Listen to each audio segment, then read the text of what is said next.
নমস্কার। যতন কলঙ্কা school education ডিপার্টমেন্টের উদ্যোগে আজকে যে state level commendation ceremony celebration 100% success to facilitate TBSC affiliated government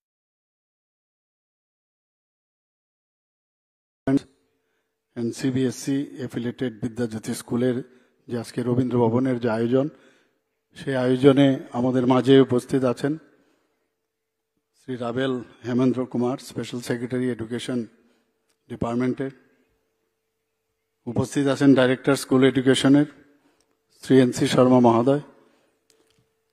উপস্থিত SCRTর যিনি ডাইরেক্টর শ্রীমতী L ডার্লং মহোদয়া, এবং অফ ডায়াস এখানে যারা প্রিন্সিপাল এবং হেডমাস্টার্স, টিচার্স এবং এডুকেশন ডিপার্টমেন্টের যারা বিভিন্ন স্তরের আধিকারিকরা আছেন এবং মিডিয়া বন্ধুরা, সবাইকে আমি আন্তরিকভাবে হার্দিক অভিনন্দন ও শুভেচ্ছা জানাচ্ছি।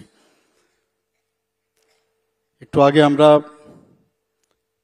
এখানে যারা যে স্কুলগুলো ভালো রেজাল্ট করেছে তাদেরকে আমরা যে স্কুলের যে প্রতিনিধিগণ, সেখানে হেডমাস্টার, হেডমিস্ট্রেস বা ইনচার্জ হেডমাস্টার, হেডমিস্ট্রেস তারা এখানে এসছেন, এবং এতে করে একটা হেলদি কম্পিটিশন ইন ফিউচারে যখন অন্যান্য স্কুলগুলো যখন শুনবে বা দেখবে, বা তারা যে কম্পিটিশনেরও একটা মানে আগামী দিন যে ওনারাও ভাগ নেবেন, সেটা কিন্তু এর জন্যই আজকের এই সম্বর্ধনা অনুষ্ঠান। আমরা জানি ইংরেজিতে একটা কথা আছে, the tree is known by its fruits. যদি ভালো রেজাল্ট হয় স্কুলের, বিশেষ করে সব জায়গারই, যেহেতু স্কুলের এখানে প্রোগ্রাম আজকে, তাহলে credit goes to the teachers. আর যদি দেখা যায় যে রেজাল্ট খারাপ হয়েছে, then discredit also goes to the teachers. আমরা জানি যে শিক্ষকরা যখন একজন টিচার ডিসিশন নেয়, এবং কোয়ালিটিভ টিচার্স আমরা এখন ত্রিপুরাতে আমরা আনছি, সেই জায়গায় এখন কিন্তু মানে যেভাবে আজকে এখানে রেজাল্ট আমরা দেখলাম, যে আরো এখানে তো 100%, যেখানে 100% স্টুডেন্ট রেজাল্ট করেছে, কিন্তু আগামী দিনে 100% সমস্ত টিচারদের 100% সব স্কুলের হওয়া উচিত, এবং সেই আশায় আমরা আছি। টিচিং এমন একটা অবস্থা যেখানে প্রতিদিন আমাদের মানে টিচারদেরও লার্নিং এর প্রসেস আছে। এখানে স্টুডেন্টদের জন্য ঠিক আছে, আমাদের স্কুল দপ্তর থেকে বা যখন আমাদের NCERT বা CBSC থেকে যে নির্দেশিকা দেন, বা ন্যাশনাল এডুকেশন পলিসির যে গাইডলাইন্স মাঝে মাঝে আসে, কিছু রিফর্মও হয়, সেগুলো দেয়। কিন্তু তারপরেও এইসব গাইডলাইন্সের বাইরেও একটা জগৎ আছে যেখানে নিজের ভিতর থেকে অনেক কিছু ইনোভেটিভ কিছু করা যায়। ক্লাসে আমরা যখন টিচিং দেই এবং চোখ রেখে যখন আমরা স্টুডেন্টদের পড়াশোনা করাই, আমরা নিজেরাই কিন্তু ফিল করতে পারি যে স্টুডেন্ট বুঝছে কিনা বুঝছে না। আজকে যারা এখানে টিচার যারা আছেন বা হেডমাস্টার, হেডমিস্ট্রেসরা আছেন, আপনারা ভাবুন কোনোদিন আপনারাও স্টুডেন্ট ছিলেন, এবং ওই স্কুলের যারা শিক্ষকরা ছিলেন বা শিক্ষিকারা ছিলেন, কিছু কিছু আইডিয়াল টিচারের কথা কিন্তু আপনাদের মনে পড়ে, সবার কথা মনে পড়ে না।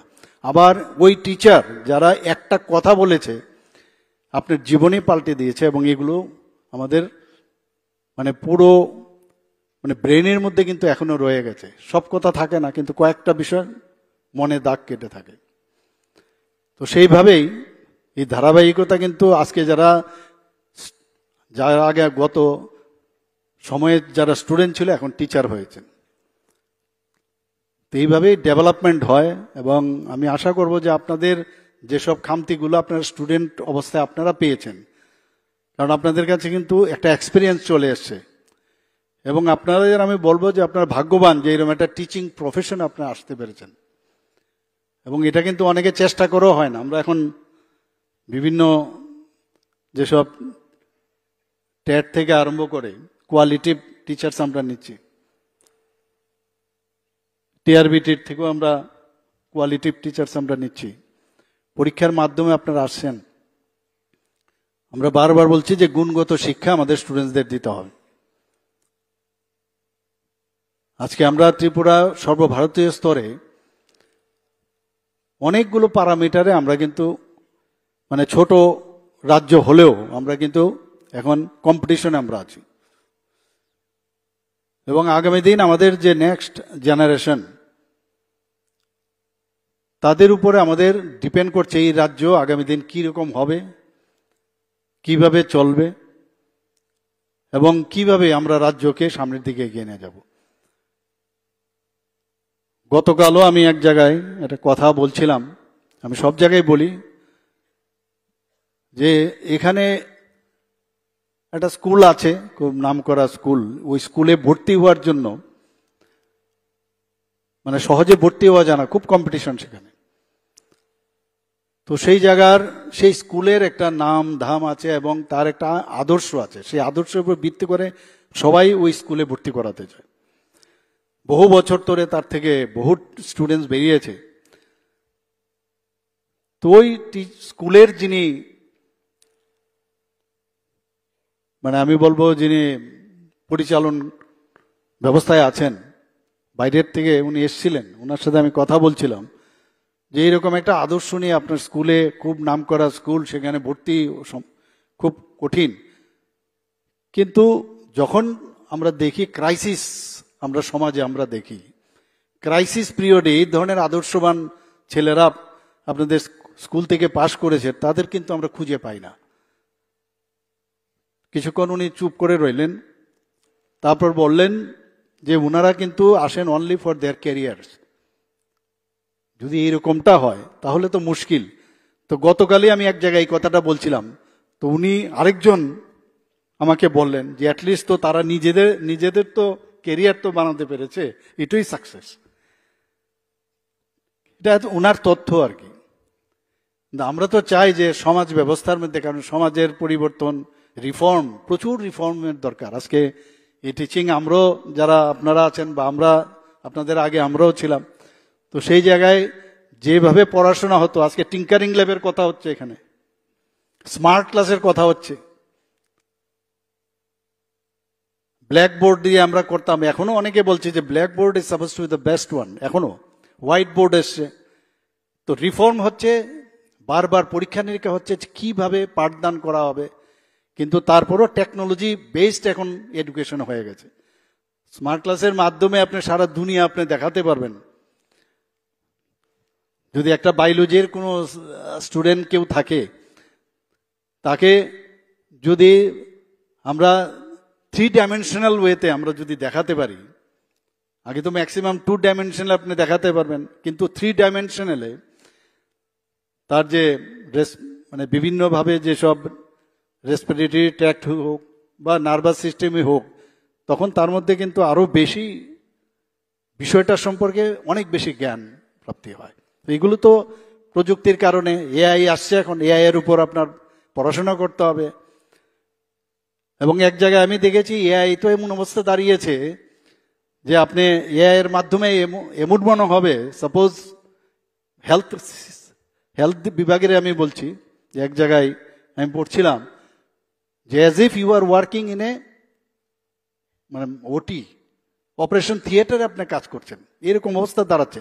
কাজে আগের মতো পড়াশোনা করলে হবে না, সারা ভারতবর্ষের সারা পৃথিবীর সাথে পাল্লা দিয়ে আমাদেরও কিন্তু টেকনোলজি বেসড হয়ে আমাদের সামনের দিকে আমাদের স্টুডেন্টদের পড়াশোনা করাতে হবে।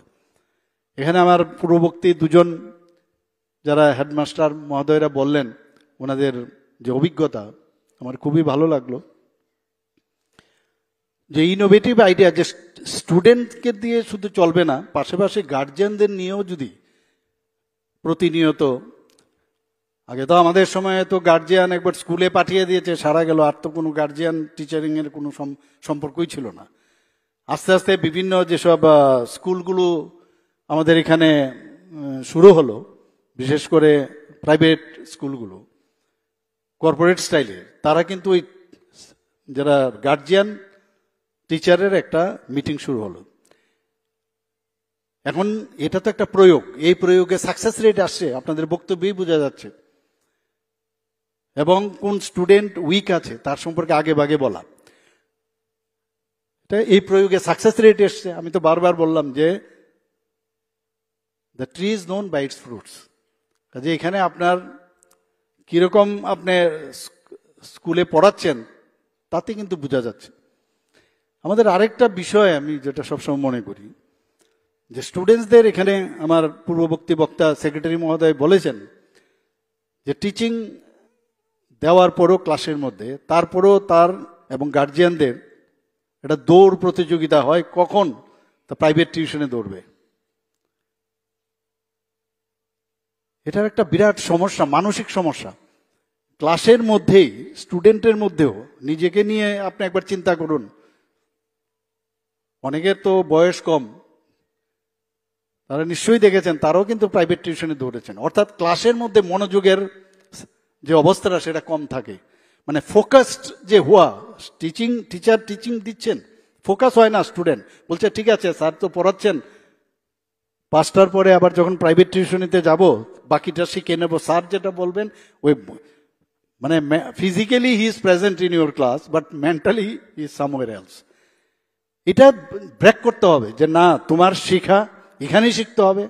কালকেও একটা প্রাইভেট স্কুলের একজন যিনি পরিচালনায় আছেন আমার কাছে এসেছিলেন, ওনার সাথে আমার কথা হচ্ছিল, বলে আমরা এক্সট্রা ক্লাস নেই যারা উইক স্টুডেন্ট তাদের, এবং আমাদের স্কুলের মধ্যে হতে পারে 1-2% এখনো টিউশনে যায় এবং রেজাল্টও ভালো ওদের। এবং এখানে গভর্নমেন্ট এডেড স্কুল না, কমপ্লিটলি প্রাইভেট। বলছে যে আমাদের এই আলাদাভাবে আমরা ক্লাস নেই। এখন কথা হচ্ছে এখানে দুটো বিষয়, একটা হচ্ছে স্টুডেন্ট গার্জিয়ান এদের মত থাকতে হবে, মানসিক এবং শারীরিক সব দিক দিয়ে কিন্তু এই বিষয়ে তাদের ফোকাস থাকতে হবে। আবার টিচার যিনি বিকাল 5টা অবধি পড়ালেন, তারপরে তার মধ্যেও কিন্তু সেই টেনাসিটি থাকতে হবে যে আমি যারা এই ধরনের স্টুডেন্ট তাদেরকে আরো বেশি করে কিভাবে তার সমস্যা। এবং এখন টেকনোলজি এত সুন্দর ডেভেলপ করেছে যে যে জিনিসটা আমি বুঝতে পারছি না, এক মহিমায় এক টিপে কিন্তু অনেক কিছু বোঝা যায় আমাদের। এগুলো স্টুডেন্টদের যদি আমরা আরো বেশি, আমি বলছি না এখানে আমরা 100% রেজাল্ট, আমরা আজকে এত ভালো রেজাল্ট করছি, এটা আমাদের টিবিএসসি হোক, মাধ্যমিক উচ্চ মাধ্যমিক বা সিবিএসসির প্যাটার্নে বিদ্যাজ্যোতি হয়েছে 10th এবং 12th-এ, এতে আত্মতুষ্টির কিন্তু অবকাশ নেই। রেজাল্টের বিষয়ে আরো অনেক গভীরভাবে যেতে হবে, ইনসাইটে যেতে হবে, আদারওয়াইজ ভেরি ডিফিকাল্ট। যে আমাদের ত্রিপুরার ছেলে মেয়েদের মানে কোনো অবস্থায় আমাদের কিন্তু কোনো অংশে ভারতবর্ষের অন্যান্য রাজ্যের যে স্কুলগুলো আছে তার থেকেও কোনো অংশে কম নয়।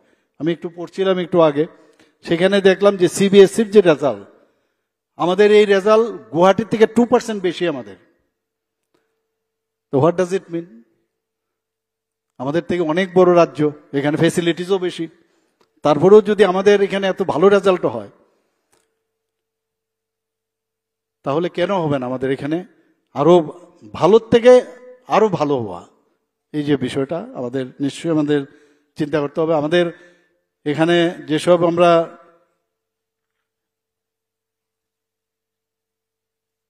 শিক্ষকদের খামতি আছে, আপনারা জানেন যে এখানে 10,323-এর একটা বিশাল সমস্যা আমাদের হয়েছে। হঠাৎ করে একটা মানে শূন্যতা চলে এসছে।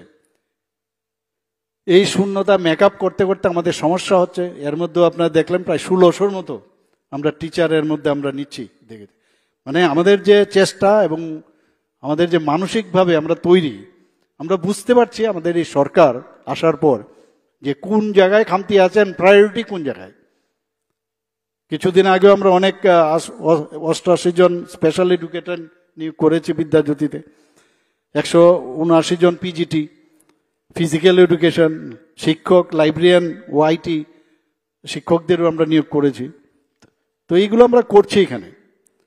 আমরা কিছুদিন আগে এই হলের মধ্যে আমার মনে আছে যে এখানে আমরা 4 জুন 2025 টি স্কোয়াফ এখানে আমরা স্টাফ করেছি। টি স্কোয়াফের অর্থটা কি, যে এক একটা স্কুলের মধ্যে তার যে গুণগত মান সেটাকে যাতে মনিটর করা যায়, বাড়ানো যায়, তার জন্য এই টি স্কোয়াফের আমরা স্টার্ট করেছি এখানে এই হলের মধ্যেই 4 জুনে। এবং এখানে যে আমাদের এই কম্পিটিশনের মাধ্যমে বা স্কুলের যারা অ্যাসেস করবে, অ্যাসেসমেন্টের মধ্যে বুঝতে পারবে কোন কোন জায়গায় শক্তিশালী আমাদের এক একটা স্কুলের, আর কোন জায়গায় আমাদের খামতি আছে, দুর্বলতা স্থানগুলো, সেইগুলো অ্যাসেসমেন্ট করবে। এবং এগুলো এই ন্যাপ 2020 অন্তর্গতই এই ব্যবস্থা আমরা করেছি। এবং এতে করে আমাদের স্কুলের যে এক একজন লিডার তৈরি হচ্ছে ওখানে, এবং তাতে করে আমাদের স্কুলের যে উৎকর্ষতার মান সেটা আরো বাড়বে আমি আশা করি। আমরা বছর বাঁচাও পরীক্ষা চালু করেছি এখানে। আমার পূর্ববর্তী বক্তারা বলেছেন এটাও কিন্তু একটা কারণ, কারণ তাতে করে পার্সেন্টেজ বাড়ছে। যদি আগে হতো দুটো বিষয়ে যদি কেউ ফেল করত তাহলে কিন্তু পুরো বছর তার লস হতো।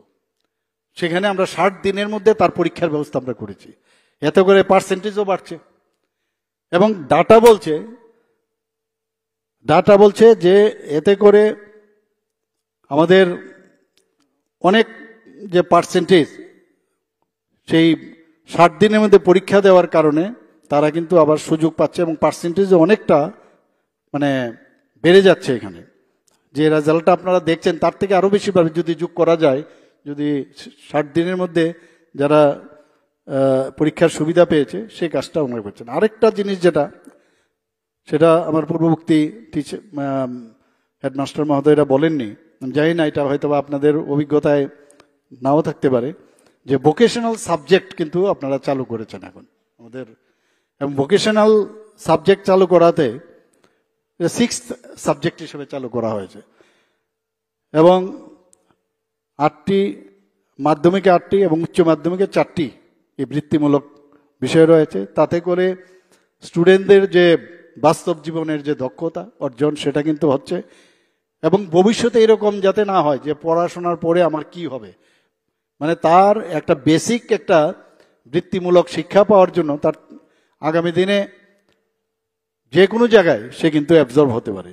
তো তার মধ্যে অনেক বেশি কিন্তু স্ট্রেংথ এবং একটা সেলফ রিলায়েন্স একটা ব্যবস্থা থাকে।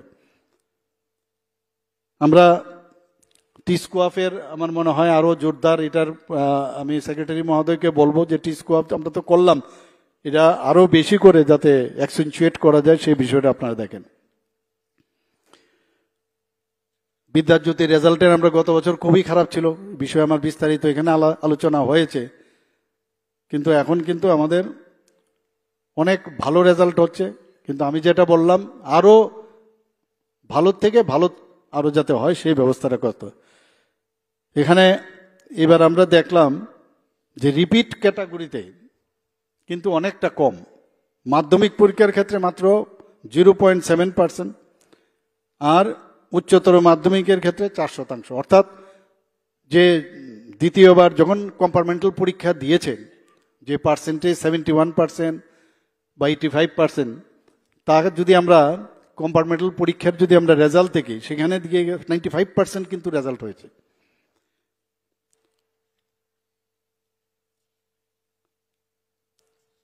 আমাদের এর মধ্যে এই হলের মধ্যে কিছুদিন আগে আপনারা জানেন যে ত্রিপুরার যে নবভারত সাক্ষরতার যে কার্যক্রম ত্রিপুরার, সেখানে আমি নিজে এখানে ছিলাম এবং ঘোষণা আমি দিয়েছিলাম যে 95.6% আমাদের 3টা তৃতীয় রাজ্য হিসাবে ঘোষণা হয়েছে। মিজোরাম ও গোয়ার পর্বে পূর্ণ সাক্ষরতা মর্যাদায় আমরা ভূষিত করেছি। গভর্নমেন্ট অফ ইন্ডিয়া সেটা অ্যাকসেপ্ট করেছে। এবং শুধু তাই নয়, আগে যেমন আমরা সাক্ষরতা মানে কি আমরা ভাবতাম যে খালি সাইন করতে পারলেই হলো, এখন কিন্তু এরকম না।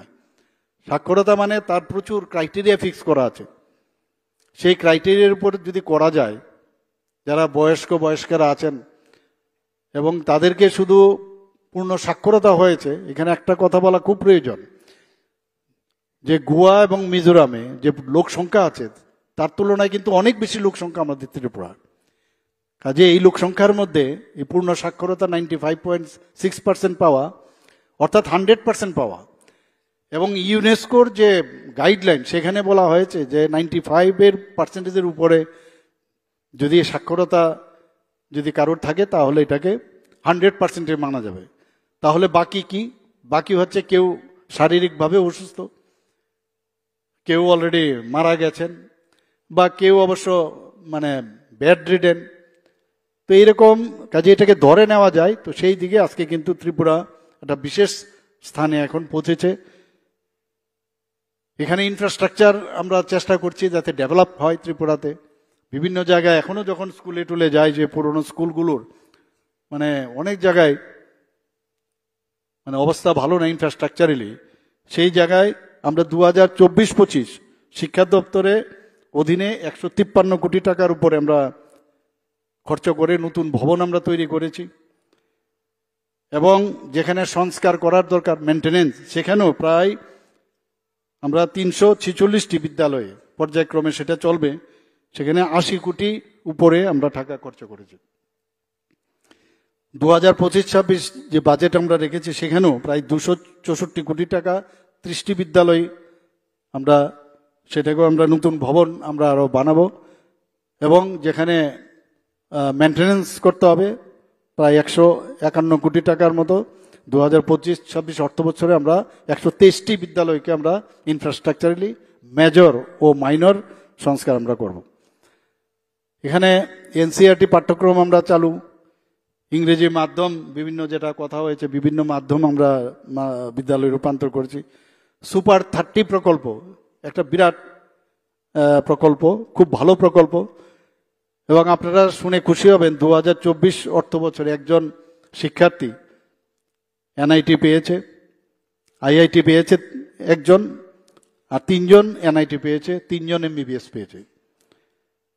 জনজাতি এলাকায় মাননীয় প্রধানমন্ত্রীজি বারবার জোর দিচ্ছেন যে লাস্ট মাইল অব্দি আমাদের সব বেনিফিশিয়ারি যে স্কিম এবং বেনিফিশিয়ারি যে ম্যাটার্স, বিশেষ করে শিক্ষার, সেখানে উন্নয়ন অত্যন্ত দরকার। এবং 21টি একলব্য স্কুল সেখানে করার অলরেডি মানে অর্থ বরাদ্দ করা হয়েছে। 6টি এখন রেসিডেন্সিয়াল স্কুল সেখানে চালু আছে, বাকিগুলো আগামী বছরের মধ্যে সেগুলো কমপ্লিট করার আমরা চেষ্টা করছি। আমরা মুখ্যমন্ত্রী মেধা পুরস্কার চালু করেছি, ট্যালেন্ট সার্চ এক্সামিনেশন, যারা নবম শ্রেণীর যারা ছাত্রীরা আছেন আপনারা সবাই জানেন তাদেরকে বিনামূল্যে আমরা বাইসাইকেল দিচ্ছি। 1,22,000-এর উপরে বাইসাইকেল এখন পর্যন্ত দেওয়া হয়েছে। মুখ্যমন্ত্রী মেধা পুরস্কার যারা আরক্ষা দপ্তরের আছেন, পুলিশ যারা আছেন, তাদেরকে এখানে রাজ্য স্তরে 10ম ও দ্বাদশ শ্রেণীতে 3 জনকে আমরা সিলেক্ট করে 11,000, 10,000 এবং 9,000 দেওয়া হয়েছে। এবং ডিস্ট্রিক্ট লেভেলে 2 জনকে, সেখানেও আমরা এইভাবে আমরা 2 জনকে আমরা এই অ্যামাউন্ট দিচ্ছি। এখানে প্রি প্রাইমারি ক্লাস শুরু হয়েছে, গুণগত শিক্ষার কথা তো বলা হয়েছে। এবং নিপুণ ত্রিপুরা এটা একটা খুব ভালো, যেটা NIPUN national initiative for proficiency in reading with understanding and numeracy. আমাদের বাচ্চাদের মধ্যে আমরা যদি আমাদের নিজেদেরকে দেখি, আমাদের জন্য খুব অসুবিধা হতো এগুলো, এবং সেই দিকে কিন্তু আজকে নজর দেওয়া হয়েছে যে অসুবিধাগুলো আমরা ফেস করেছি তারা যাতে, এবং প্রাথমিক স্তর থেকে 2য় শ্রেণী পর্যন্ত যে ভাষাগত গাণিতিক দক্ষতা যাতে হয় সেই বিষয়ে আমরা এই নিপুণ এখানে প্রকল্প আমরা চালু করেছি। আমরা 2 মাসের যে প্রস্তুতি মডিউল বিদ্যা সেতু 9 সপ্তাহ সেই আমরা সেটাও চালু করেছি। ডিজিটাল শিক্ষা, যেটা আমি একটু আগে স্মার্ট ক্লাসের কথা বললাম, বন্দে ত্রিপুরা এবং 5টি বিদ্যালয় চ্যানেল এবং স্মার্ট ক্লাস ও টিঙ্কারিং ল্যাব, সেটা যথাক্রমে 854টি স্কুলে এবং 227টি স্কুলে শুরু হয়েছে। বাকি স্কুলগুলোতে আমরা আগামী দিন করব। সহজ পাঠ্যক্রম একটা খুব ইম্পর্টেন্ট, এখানেও সহজ পাঠ্যক্রমের আমরা এখানে ইনোগ্রেশন করেছিলাম। যে হোয়াট ইজ সহজ পাঠ্যক্রম, যে জয়ফুল লার্নিং। বাচ্চাদের মধ্যে আমরা দেখেছি, বাচ্চাদের ছোটবেলার থেকেই যদি তাদের মধ্যে স্ট্রেস টেনশন থাকে, আগামী দিন কিন্তু তাদের যে ধরনের এডুকেশন দরকার, সেই এডুকেশন যদি স্ট্রেসলেস থাকে এবং টেনশন মুক্ত হয়, তাহলে ওর মধ্যে আরো অনেক কিছু কিন্তু আমরা করাতে পারি, তার থেকে অনেক কিছু আমরা বিকশিত করতে পারি আমরা। এবং সেখানে ইমোশনাল যে ওয়েলবিং, সেটাকে কাজে লাগিয়ে একটা বাচ্চা তার ইমোশনাল, সে অনেক চিন্তা ভাবনা করে, সেটাকে কিভাবে বাস্তবায়িত করা হয় সেই কাজটাও আপনারা করছেন। এবং বিভিন্ন চ্যালেঞ্জ সমাজে, ছোট ছোট চ্যালেঞ্জ, তার উপর ভিত্তি করে তার মধ্যে যে সেলফ রিলায়েন্স, তার মধ্যে যে সাহস সঞ্চয়, সেই ব্যবস্থাটা আমরা এই সহজ পাঠ্যক্রমের মধ্যে আমরা করছি। CM7 একটা স্কলারশিপ অ্যাচিভার্স আমরা স্টার্ট করেছি। এতে করে 200 জন যারা মেধাবী শিক্ষার্থী, তাদেরকে 60,000 টাকা করে বৃত্তি প্রদান করা হচ্ছে। 2024-25 অর্থবর্ষে আমরা টিচিং লার্নিং ম্যাটেরিয়াল, এখানে এটারও আমরা প্রতি বছরে আমরা সেটা করে থাকি। প্রায় 19 কোটি টাকার মতো তার জন্য বিভিন্ন যে লার্নিং ম্যাটেরিয়ালস আছে তার জন্য আমরা বিদ্যালয় দপ্তর থেকে খরচ করা হয়েছে। আরেকটা হচ্ছে যারা অঙ্গনবাড়ি কেন্দ্রের যারা শিশু আছে, হঠাৎ করে তারা চলে আসবে, বা ডাইরেক্টও কেউ যদি আসে, স্কুলের মধ্যে আসলে আমাদের, আবার বলছি যে নিজের অভিজ্ঞতা ভেরি ইম্পর্টেন্ট। স্কুলে যখন আমরা প্রাইমারি স্কুলে যাই বা স্কুলে যখন আসিস, KG1 KG2 যাই থাকুক, সেখানে আসার পরে হঠাৎ করে কিন্তু মনে হয় আমি কোথায় আসলাম। তার জন্য যে 9 উইকসে ব্রিজ কোর্স মিশন মুকুল, সেটা শুরু হয়েছে এখানে ত্রিপুরাতে। PMশ্রী প্রকল্প, মাননীয় প্রধানমন্ত্রীজির এটা একটা ড্রিম প্রজেক্ট। সেখানে বিভিন্ন জায়গায় যে ইনফ্রাস্ট্রাকচার ডেভেলপমেন্ট, আপগ্রেডেশন বিভিন্ন স্কুলে করছে।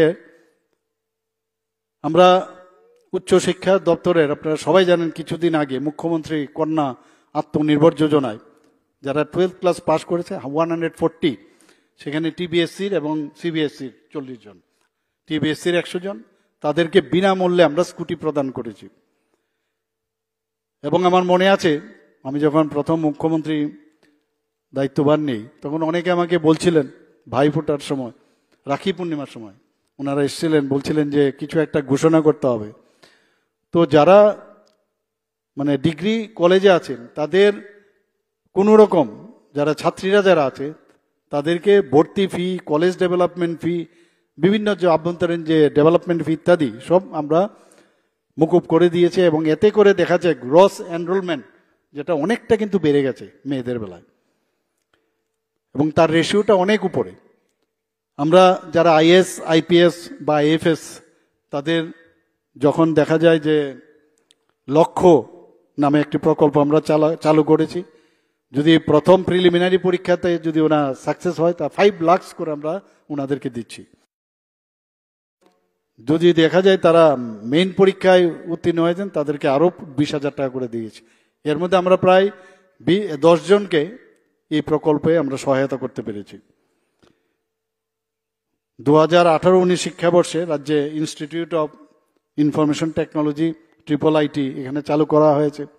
আগে বেশিরভাগে, এখন তো এত মেডিকেল কলেজ এখানে হয়েছে, যেখানে 5টা 6টা 10টা 12টা MBBS এর সিট আসতো, ডেন্টালে একটা সিট আসতো, সেই জায়গায় আজকে MBBS এর 400 সিট ত্রিপুরাতে হয়েছে। ডেন্টালের একটাই ছিল BDS এর, সেখানে 63টা হয়েছে। 50 ক্লাস আমরা শুরু করেছিলাম আসন, সেখানে গভর্নমেন্ট ডেন্টাল কলেজে 63টা হয়েছে। এর মধ্যে আমরা যে Tripura institute of technology TIT, সেটাকেও আমরা ভাবছি যে সেটাকে ইউনিভার্সিটি করা যায় কিনা, উইমেন্স কলেজকে ইউনিভার্সিটি করা যায় কিনা, সেই বিষয়ে আমরা চিন্তা ভাবনা করছি। অলরেডি কাজ শুরু হয়েছে। এবং TIT-তে আমরা একটা ড্রোন সেন্টার, আজকে ড্রোন ছাড়া তো কথাই হয় না, বিভিন্ন কাজে যেমন লাগে, আপনার বিশেষ করে এগ্রিকালচারে।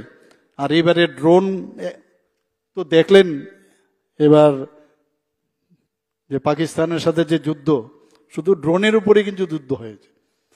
তো ড্রোন সেন্টার আমরা স্থাপন করেছি এখানে।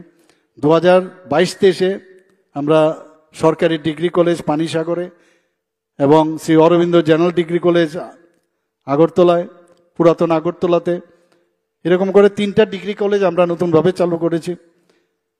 NLU ন্যাশনাল ল ইউনিভার্সিটি ত্রিপুরাতে হয়েছে, একটা এডুকেশন হাব হচ্ছে। আবার আরেক দিক দিয়ে একটা হেলথ হাব, মেডিকেল হাবও ত্রিপুরাতে হয়েছে। বিভিন্ন ইউনিভার্সিটি আসছে, অলরেডি নতুন নতুন university already there in pipeline. অনেকগুলো অলরেডি আমাদের ক্যাবিনেটে আমরা ওনাদেরকে অনুমোদন দিয়েছি। Dhammadipa international Buddhist university already start হয়েছে সাবরুমে, Techno India university, Aryabhatta international university. এবং এগুলোকে মনিটর করার জন্য বারবার আমাদের আধিকারিকদের আমি বলি এবং আমি নিজেও ওদের সাথে আমরা কথা বলি। আমাদের যে কথাটা আমি বলছিলাম যে আমাদের ছেলে মেয়েরা পাশ করার পরেই এই যে কোচিংয়ের জন্য যে দৌড়ায়, তা আমি মাননীয় অর্থমন্ত্রীর সাথে যখন কথা বললাম যে কোচিং সেন্টার এবং বেস্ট যাদের টিচিং দেওয়া যায় সেই ব্যবস্থা করার জন্য, তো সেইভাবে আমরা গত 25-26 যে অর্থ বছর বাদ বিধানসভায় আমরা পাশ করেছি যে বিজ্ঞান ও ইংরেজি বিষয়ের উপর কোচিং সেন্টার আমরা চালু করব এবং সেখানে যে একাদশ ও দ্বাদশ শ্রেণীতে 100 জন করে শিক্ষার্থী কোচিং গ্রহণ করতে পারবে। অলরেডি তার জন্য এখানে প্রায় 3টি কোচিং সেন্টার স্থাপন করা হবে এবং সেটা আমবাসা, কাকরাবন, করবুকে। না, আমবাসা, কাকরাবন ও করবুকে নতুন ডিগ্রি কলেজ হবে এবং সদর মহকুমায় এই বিজ্ঞান বিভাগের শিক্ষার্থীর সংখ্যা যেহেতু তুলনামূলক কম, সেখানে 3টি কোচিং স্থাপন হবে আর সব মহকুমার মধ্যেই এই কোচিং সেন্টার চালু হবে। আমরা কম্পিটিটিভ এক্সামিনেশন সেন্টার বহুত আপনারা নিশ্চয়ই শুনেছেন যে কিছুদিন আগে একজন মারা গেছেন বাইরে পরীক্ষা দিতে গিয়ে রাস্তায়, যদিও সে মানে পরীক্ষা দেওয়ার জন্য যায়নি, এমনিতে একটা অ্যাক্সিডেন্ট হওয়ার সুবাদে ত্রিপুরা কোঅপারেটিভ ব্যাংকে। তা আমরা ঠিক করলাম যে ত্রিপুরাতে এই সুবিধা আমরা করাবো। তার জন্য আমি যখন কথা বলার পরে এবার আমরা 25-26 অর্থ বছরে বিধানসভা আমরা পাশ করলাম যে ত্রিপুরা কম্পিটিটিভ এক্সামিনেশন সেন্টার আমরা ত্রিপুরাতেই আমরা শুরু করব। সেটা আগরতলা, উদয়পুর, আমবাসা এবং তাতে করে সমস্ত বিধানসভায় কভার করবে। আমি নিশ্চিত যে এই 100% আমরা তো এবার আজকে সম্বর্ধনা আমরা দিলাম যাদের, এবং এটা কিন্তু এমনিতেই হয় না, একমাত্র আপনাদের যারা শিক্ষকরা শিক্ষিকারা আছেন তাদের প্রচেষ্টার কারণে এটা সম্ভব হয়েছে, এছাড়া এটা সম্ভব হতো না। এবং এটাকে যাতে we must keep it up, আমরা আরো সামনের দিকে যাতে ইনোভেটিভ আইডিয়া নিয়ে আরো আমরা যাতে করতে পারি সে আবেদন আপনাদের কাছে রইল। আমাদের সরকারের সদিচ্ছার অভাব নাই। আমি যে কথাগুলো বললাম যে আমাদের সরকার কিন্তু ইনফ্রাস্ট্রাকচারালি হোক বা আদার্স যেসব সুযোগ সুবিধা আছে নতুন নতুন স্কিম, সেগুলো তো তার জন্য আমরা তো অর্থ বরাদ্দ করছি। এবং এটা শহরই হোক, গ্রামই হোক, পাহাড়ই হোক, সব জায়গায় কিন্তু আমরা চাই যে এই শিক্ষা ব্যবস্থা যাতে একপার হয়।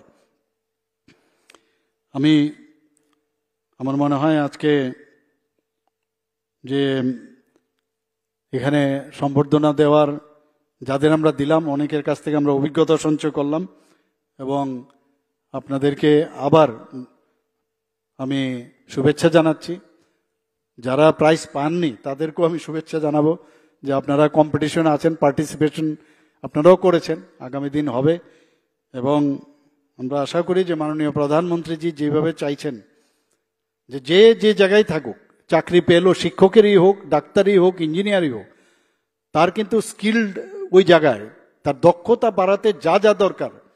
আমার এখানে প্রায়শই এভরিডে আমার ফাইল আসে এবং আমি ফিডব্যাক নিই, বাইরে বারবার পাঠাচ্ছি। সুপার স্পেশালিস্ট ডাক্তার আমাদের এখানে আছে। আমার এখানে যখন অনেক পেশেন্ট পার্টি আসে, যখন বলে যে এই পেশেন্টের জন্য বাইরে যেতে হবে, তা আমি বললাম তাহলে সুপার স্পেশালিস্ট এতগুলো রাখার কি লাভ হলো? তাহলে তো যদি সুপার স্পেশালিটি ডিগ্রি পেয়েছেন কিন্তু তার যদি খামতি থাকে, তার জন্য আরো যদি ট্রেনিং দরকার, সেই ট্রেনিং আমরা দেব। তো সেইভাবে শিক্ষকদেরও ট্রেনিং দেওয়ার ব্যবস্থা আছে, কিন্তু আরো যাতে আরো ভালো করে ট্রেনিং দেওয়া যায়। এখানে বলেছেন আমার পূর্ববর্তী বক্তা যে বাইরের থেকেও যে একজন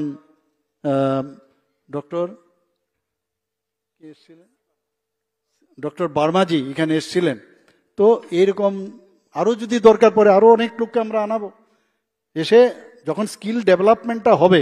এবং প্রধানমন্ত্রীজি এই বিষয়টার উপর প্রচন্ড জোর দিয়েছেন 2014-তে উনি যখন প্রধানমন্ত্রীজির দায়িত্ব নেন, দেখা গেল স্টাফ আছে প্রচুর, কিন্তু তাদের যে দক্ষতার যে মান 34-35% ছিল। তখন উনি বললেন, সে বিষয়ে জোর দিলেন যে এই ধরনের পার্সন দিয়ে আমার দেশ চালানো যাবে না। তো তার উপর উনি জোর দিয়েছেন, বিভিন্ন স্কিল ডেভেলপমেন্টের স্কিম করেছেন। তো সেই জায়গায় এখন প্রায় 54-55% আপাতত এসছে। তো আমি আগামী দিনে, আমি নিজেও টিচার ছিলাম মেডিকেলে, কিন্তু সেখানেও আমাদেরও যেতে হয়েছে, সেখানে ট্রেনিং নিতে হয়, টিচার ট্রেনিং প্রোগ্রাম ছিল, তারও কিন্তু শেষ নেই। একবার এক রকম, আদারওয়াইজ MCI রিকগনাইজেশন দিত না প্রমোশনের বেলায়। তো আপনারা আশা করি এই বিষয়গুলো মাথায় রেখে আগামী দিনের ভবিষ্যৎ যারা, তাদেরকে সত্যিকারের মানুষ হিসাবে আপনারা তৈরি করবেন। আপনারা মানুষ তৈরি করার কারিগর। সবাইকে অসংখ্য ধন্যবাদ, নমস্কার জানিয়ে আমার বক্তব্য শেষ করছি। নমস্কার, জয় হিন্দ।